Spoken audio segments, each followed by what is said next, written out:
এই ছোট্ট ভাই ব্রাদার, কি অবস্থা সবার? আশা করি সবাই ভালো আছো। অঙ্কের ভয় এবার হবে জয়। তাই তো আবারও চলে আসলাম সপ্তম শ্রেণীর আরো একটি অঙ্ক নিয়ে। পৃষ্ঠা যদি 215 বের করো তাহলে দেখবে যে ওখানে একক কাজ আছে, আমাদের 4 পর্যন্ত শেষ হয়ে গেছে আগের ক্লাসগুলোতে। আজকে আমরা দেখব 5 নম্বর অঙ্কটা কি বলছে, চলো দেখি এখানে।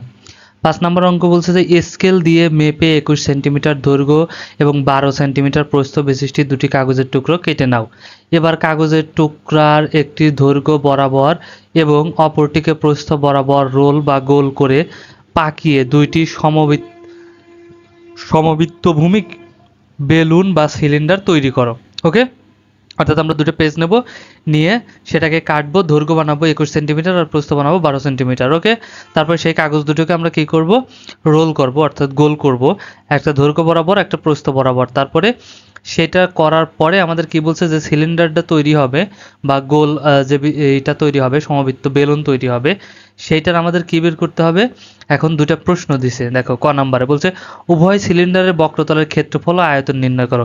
অর্থাৎ ওই যে বেলুনটা বানাবো আমরা, কেটে বানানোর পর যে বেলুন বা সিলিন্ডার হবে তার বক্রতলের ক্ষেত্রফলও নির্ণয় করতে হবে, আবার আয়তনটাও নির্ণয় করতে হবে।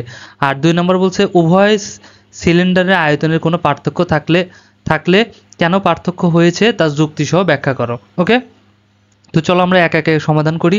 আগে ক নাম্বারটা সমাধান করি, তবে তার আগে যারা এখনো পর্যন্ত আমার চ্যানেলটি সাবস্ক্রাইব করো নাই, অতি দ্রুত চ্যানেলটি সাবস্ক্রাইব করে পাশেই থাকো, আশা করি তোমাদের অনেক উপকার হবে। দেখো এখানে দেওয়া আছে প্রত্যেকটি কাগজের দৈর্ঘ্য হচ্ছে 12 সেন্টিমিটার এবং প্রস্থ দৈর্ঘ্য হচ্ছে 21 সেন্টিমিটার এবং প্রস্থ 12 সেন্টিমিটার। ঠিক আছে, তো চলো আমরা একটু দেখে নেই কাগজটা কেটে। মনে করো এরকম আমরা দুটো কাগজ কেটে নিলাম, এর দৈর্ঘ্যটা হচ্ছে 12 সেন্টিমিটার এবং প্রস্থ এইদিকে দৈর্ঘ্যটা হচ্ছে 21 সেন্টিমিটার আর প্রস্থটা হচ্ছে 12 সেন্টিমিটার। সেমভাবে দুইটা কাগজের একই মাপ থাকবে। ঠিক আছে, দৈর্ঘ্য 21 সেন্টিমিটার এবং প্রস্থ 12 সেন্টিমিটার। ওকে, এবার আমরা কি করব, প্রথম কাগজের টুকরো বরাবর দৈর্ঘ্য বরাবর রোল বা মুড়িয়ে সমবৃত্তভূমিক একটা বেলুন বা সিলিন্ডার তৈরি করি। অর্থাৎ দৈর্ঘ্য বরাবর, অর্থাৎ এই যে এদিকে দৈর্ঘ্য না, এই দৈর্ঘ্য বরাবর আমরা মুড়াবো, এই দিক থেকে এই দিক করে পেঁচায় পেঁচায় এদিক করে মুড়ায় এই পর্যন্ত আসবো। ঠিক আছে, এই মাথা পর্যন্ত, এই যে এটি নিয়ে এই যে এরকম গোল করব। তাহলে আমাদের কি হবে, এইদিকে দেখো উচ্চতা হয়ে যাবে কত, 12 সেন্টিমিটার। আর এই যে পরিধিটা, এই পরিধিটা কত হয়ে যাবে, 21 সেন্টিমিটার। কারণ এটা গোল করলে এই পাশ থেকে ওই পাশে যা লাগবে, বৃত্ত তৈরি হবে, ওইটার পরিধি হবে। পরিধিটা কত হবে, এই যে বৃত্তটা তৈরি হবে উপরের মাথায়, ঠিক আছে, সেটা কত পরিধি তৈরি হবে, 21। ওকে, সেই জিনিসটা এখানে বলছে। ফলে তৈরিকৃত প্রথম সিলিন্ডারের পরিধি 2πr, পরিধিকে আমরা কি দ্বারা প্রকাশ করি, 2πr। তাহলে এখানে 1 লিখলাম কেন, কারণ আমাদের এখানে দুইটা চিত্র পাবো, এই একটা এই একটা। ঠিক আছে, প্রথম চিত্রর আরকে আমরা r1 দ্বারা প্রকাশ করব, আর উচ্চতা এইচকে h1 দ্বারা প্রকাশ করব। আর 2 নম্বরের যে চিত্রটা সেটার আরকে আমরা r2 দ্বারা প্রকাশ করব এবং উচ্চতাকে এইচকে আমরা h2 দ্বারা প্রকাশ করব। তার মানে বোঝা যাবে 2 নম্বর চিত্র এটা। ঠিক আছে, তাহলে প্রথম চিত্র, এই জন্য শুধু আর কিনতে হবে, পরিধি নির্ণয় সূত্র কিন্তু 2πr, শুধু আর।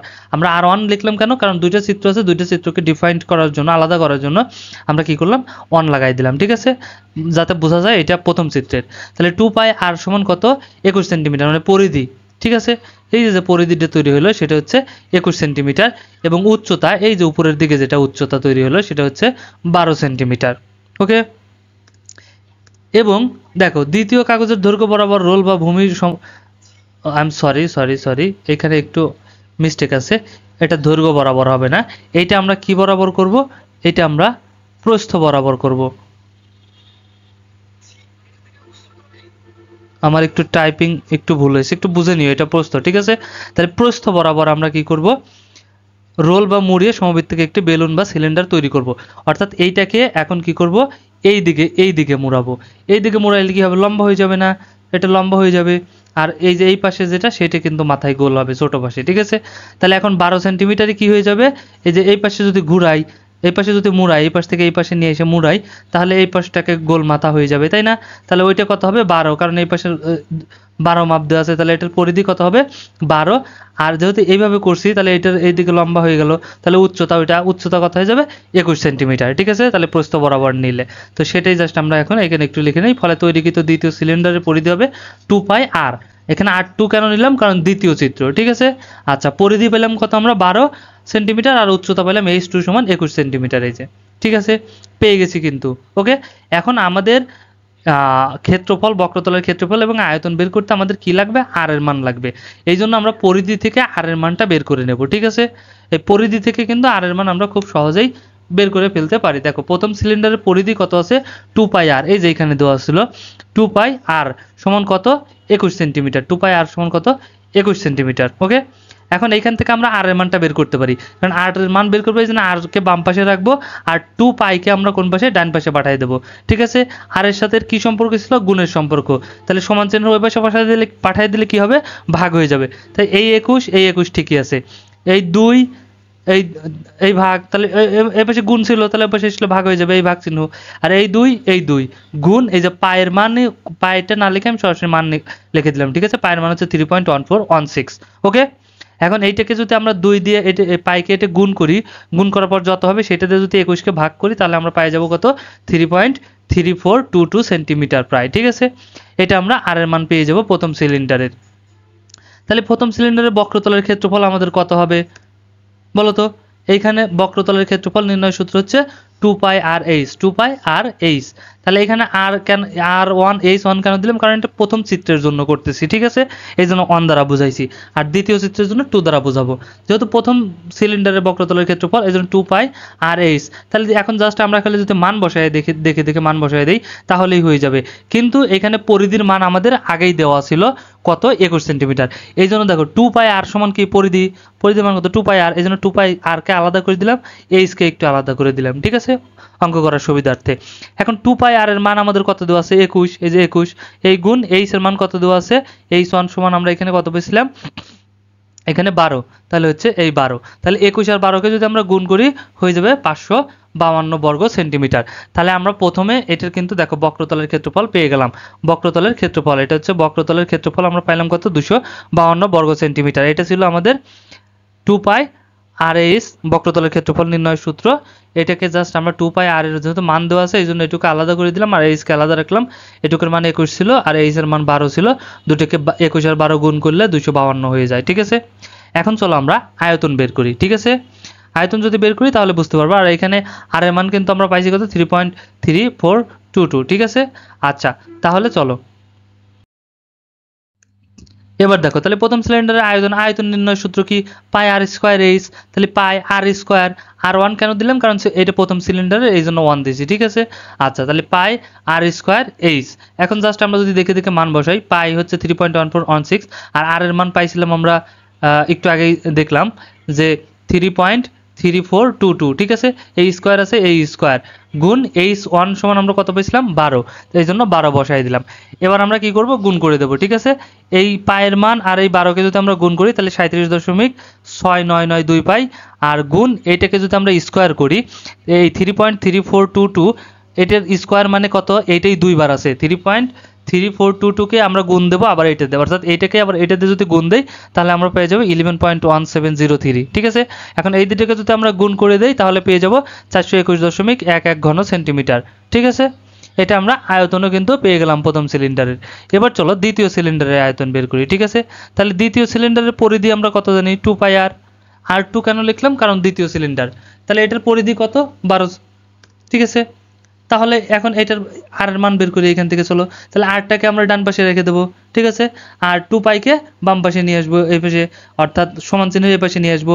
তাহলে এইখানে এটা গুণ আকারে ছিল, এ পাশে আসলে কি হয়ে যাবে? ভাগ হয়ে যাবে। এই জন্য এই ভাগ, এই 2, তাহলে 2কে এই পাশে আনলাম আর 2 আর পাইকে নিয়ে আসলাম এই পাশে। তাহলে আমি এই পাই না লিখে সরাসরি পায়ের মানটা লিখলাম 3.1416, ঠিক আছে? তাহলে এটাকে যদি আমরা 2 দিয়ে যদি 3.1416কে গুণ দেই, গুণ দেওয়ার পর যদি 12 দিয়ে ভাগ দেই, যেটা হবে সেটার সাথে এটাতে 12 দিয়ে ভাগ দেই, তাহলে আমরা মান পাবো কত? 1.91 সেন্টিমিটার, ঠিক আছে? এখন দেখো, তাহলে দ্বিতীয় সিলিন্ডারের বক্রতলের ক্ষেত্রফল। এখন যেহেতু আর এর মান পেয়ে গেছি তাহলে আমরা বক্রতলের ক্ষেত্রফল পেয়ে যাব। দেখো, তাহলে বক্রতলের ক্ষেত্রফল নির্ণয় সূত্র হচ্ছে 2 পাই আর এইচ। 2 পাই আর এইচ, এখানে R2 লিখলাম কারণ 2 নম্বর চিত্র, আর H2 লিখলাম কারণ কেন? 2 নম্বর চিত্রের এগুলো আমরা নেব, ঠিক আছে? আচ্ছা, এবার দেখো তাহলে এই যে 2 পাই আর এর মান আমাদের এখানে দেওয়া আছে 12 সেন্টিমিটার, চিত্র থেকে আমরা পাইছিলাম, ঠিক আছে? তার জন্য এটাকে আমরা আলাদা করে নিলাম আর এইচকে আলাদা করে নিলাম। তাহলে এখানে দেখো পরিধির মান দেওয়াই ছিল 12 আর এই উচ্চতা আমাদের দ্বিতীয় চিত্রে পাইছি 21, ঠিক আছে? 12 আর 21কে গুণ করে দিলে আমাদের কত হয়ে যাবে? 252 বর্গ সেন্টিমিটার, অর্থাৎ বক্রতলের যে ক্ষেত্রফল সেটা কিন্তু আমাদের একই হয়ে গেল, সমানই, ঠিক আছে, 252 বর্গ সেন্টিমিটার। এখন আমরা আয়তনটা বের করি, চলো। তাহলে দ্বিতীয় সিলিন্ডারের আয়তন আমরা কত পাবো এখানে, পাই আর স্কোয়ার এইচ। আর এর সাথে 2 কেন দিলাম, কারণ 2 নম্বর চিত্র, বুঝতেই তো পারছো নিশ্চয়ই, ঠিক আছে। এখন জাস্ট আমরা মান বসাই, চলো। পায়ের মান 3.1416 গুণ আর এর মান কত 1.91, এই যে এখানে পেলাম 1.91, ঠিক আছে। এটা এই যে স্কোয়ার আছে, এই স্কোয়ার, এই সমান আমরা কত জানি 2 নম্বর চিত্রে 21, তাহলে নিয়ে নিলাম 21। এখন 21 দিয়ে যদি 3.1416 কে গুণ দেই তাহলে 65 দশমিক হচ্ছে 9736 হয়ে যাবে। আর গুণ 1.91 কে যদি আমরা স্কোয়ার করি, মানে 1.91 কেই 1.91 দিয়ে গুণ দিলে 3.6481 হয়ে যাবে, ঠিক আছে। অর্থাৎ 3.6481 হয়ে যাবে আমাদের এখানে কিন্তু। তাহলে এইখানে দেখো খুব সহজেই আমরা কি করতে পারি, এটার এটাকে যদি গুণ দেই তাহলে 240.68 ঘন সেন্টিমিটার আমাদের এখানে হয়ে যাবে। এবার দেখো খ নম্বরে আমাদের বলছিল উভয় সিলিন্ডারের আয়তনের কোনো পার্থক্য থাকলে কেন পার্থক্য হয়েছে তা যুক্তিসহ ব্যাখ্যা করো। ওকে, তাহলে দেখো এখানে ক হতে আমরা পাইছিলাম কি, প্রথম সিলিন্ডারের আয়তন দ্বিতীয় সিলিন্ডারের আয়তন থেকে বেশি, কারণ প্রথম সিলিন্ডারের আয়তন পাইছিলাম 421.11 আর দ্বিতীয় সিলিন্ডারের আয়তন পেলাম কেবল 240.68, ঠিক আছে।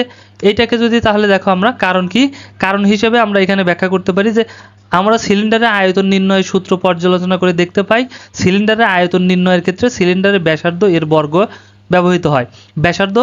ব্যাসার্ধ যেটা আমরা আর এর মান পাই সেটার কি হয়, বর্গ ব্যবহার করা হয়, ঠিক আছে।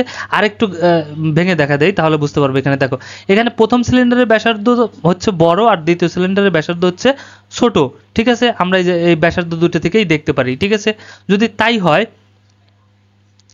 ঠিক আছে, এই যে এখানে দেখো, আর আগেরটা যদি একটু লক্ষ্য করো দেখতে পারবা। তাহলে দেখো দুইটারই ব্যাসার্ধকে আমরা স্কোয়ার করতেছি আয়তন নির্ণয়ের ক্ষেত্রে, ঠিক আছে। এই যে এখানে এসে আর এর মান যেটা ছিল বর্গ করতে হচ্ছে, এখানেও আর এর মানটা বর্গ করতে হচ্ছে, ঠিক আছে। সেই ক্ষেত্রে কি হয়ে যাবে, এই যেহেতু আমরা এটা এমনিতেও বড় ছিল আবার বর্গ করা হচ্ছে ডবল বড় হয়ে যাবে।